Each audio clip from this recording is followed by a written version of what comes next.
नमस्कार दोस्तों, स्वागत है आपका हमारे YouTube चैनल कर्मा में। दोस्तों, अगर आपने हमारे चैनल को अभी तक सब्सक्राइब नहीं किया है तो चैनल को सब्सक्राइब अवश्य करें। चलिए शुरू करते हैं। महाभारत के युद्ध को बुराई पर अच्छाई की जीत माना जाता है। महाभारत के दौरान भगवान श्री कृष्ण ने अर्जुन को जो उपदेश दिए उसे जीवन का असली सूत्र माना गया है। गीता में इन्हीं उपदेशों के माध्यम से व्यक्ति जीवन की कठिन से कठिन परिस्थिति का भी हल ढूंढ लेता है। श्रीमद् भागवत गीता में भगवान श्री कृष्ण द्वारा दिए उपदेश में जीवन का सार समाहित है। जिस व्यक्ति ने इन बातों को जान लिया वह जीवन में सफलता का मार्ग प्राप्त कर सकता है। महाभारत के युद्ध में भी भगवान कृष्ण ने अर्जुन को गीता के उपदेश सुनाए, जिससे युद्ध में पांडवों की जीत हुई। ठीक इसी तरह से जब भी आप खुद को कठिनाई, असफलता, निराशा या असमंजस की स्थिति में पाते हैं, तो श्री कृष्ण के इन उपदेशों को अपने जीवन में जरूर उतारें। इससे आपकी हर परेशानी दूर होगी और सफलता के मार्ग प्रशस्त होंगे। साथ ही इन उपदेशों से व्यक्ति सुखी जीवन का भोग करता है। इस चीज का कभी नहीं करना चाहिए। शोक मृत्यु अटल सत्य है। भगवान कृष्ण गीता में कहते हैं, जिसका जन्म हुआ है उसकी मृत्यु भी निश्चित है, इसलिए इसे लेकर शोक करना व्यर्थ है। संदेह करना छोड़े। कुछ लोगों में बिना वजह संदेह या शक करने की आदत होती है। ऐसे लोग कभी खुश नहीं रह पाते हैं। साथ ही इस आदत से रिश्तों में प्यार और भरोसा दोनों की खत्म हो जाते हैं। इसलिए बिना वजह संदेह करने की आदत का आज ही त्याग कर दें। ईश्वर को करें याद। ईश्वर आपको हर समस्या से निकाल सकते हैं, इसलिए हमेशा अपने ईश्वर को याद करें। गीता में कहा गया है कि जो व्यक्ति ईश्वर को याद करते हुए अपने प्राण का त्याग करता है, उसे सीधे भगवान का धाम मिलता है। इन कामों को जरूर करें। अगर आप बुद्धिमान हैं, तो इसे नेक काम में खर्च करें। बुद्धिमान होकर चापलूसी करने या किसी प्रकार का षड्यंत्र रचने के बजाय निस्वार्थ भाव से समाज की भलाई करें। इससे आत्मसंतुष्टि होगी और समाज में आपका मान सम्मान भी बढ़ेगा। मोह का करे त्याग। गीता में कृष्ण अर्जुन से कहते हैं कि मोह को छोड़कर सत्य को जानने का प्रयास करें। किसी के प्रति मोह रखने का कोई लाभ नहीं है, खासकर शरीर के प्रति मोह रखने का कोई लाभ नहीं, क्योंकि शरीर नश्वर है और एक दिन ये नष्ट हो जाएगा। इसलिए मोह का त्याग कर सत्य की खोज में निकले और समाज व धर्म के लिए जो बेहतर हो उसे करें। 3 नरक है, वासना, गुस्सा और लालच। व्यक्ति में वासना, गुस्सा और लालच ये 3 प्रकार अवगुण हैं, जो सीधे नरक के द्वार पर ले जाते हैं। इसलिए इसका त्याग करें। इन अवगुण का त्याग कर आप सुखी जीवन को व्यतीत कर सकते हैं।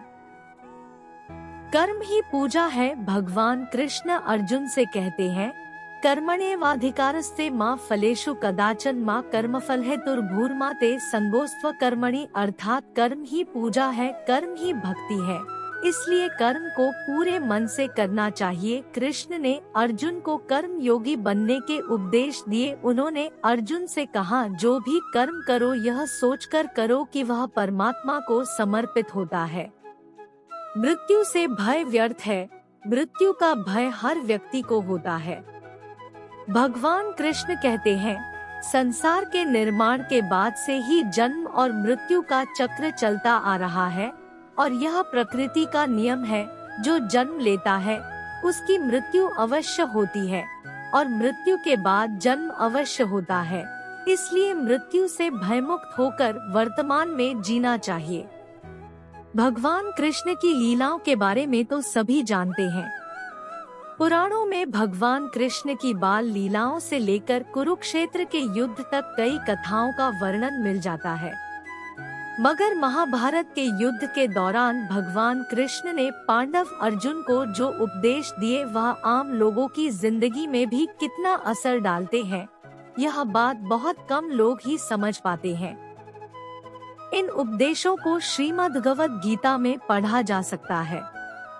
इस किताब में श्री कृष्ण के बताए उपदेशों को अगर आप अपने जीवन में लाने की कोशिश करती हैं, तो आपको कई फायदे मिलेंगे। कुछ लोग होते हैं जिन्हें हमेशा लगता है कि लोग उनके विषय में ही बातें कर रहे हैं।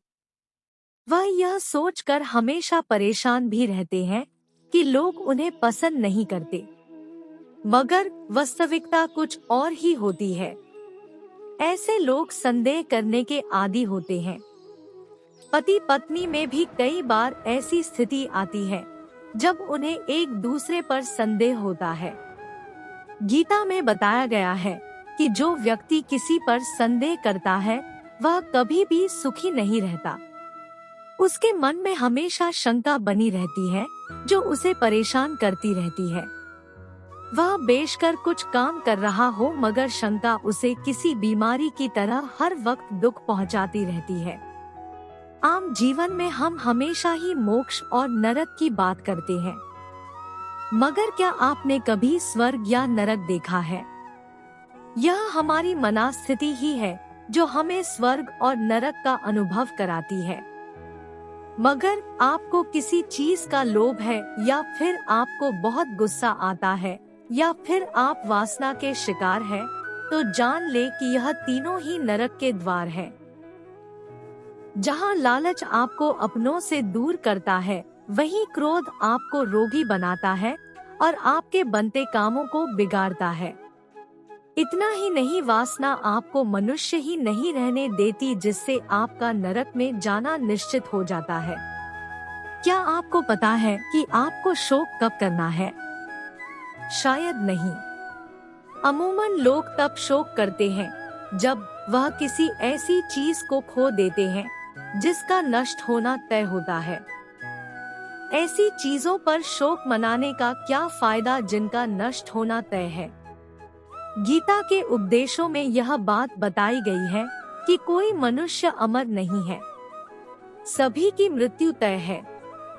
इसलिए किसी के दुनिया को अलविदा कहने पर शोक न मनाएं। शोक उन चीजों का मनाएं जो आपके हाथों में होने के बावजूद आप उन्हें नहीं बचा पाते हैं।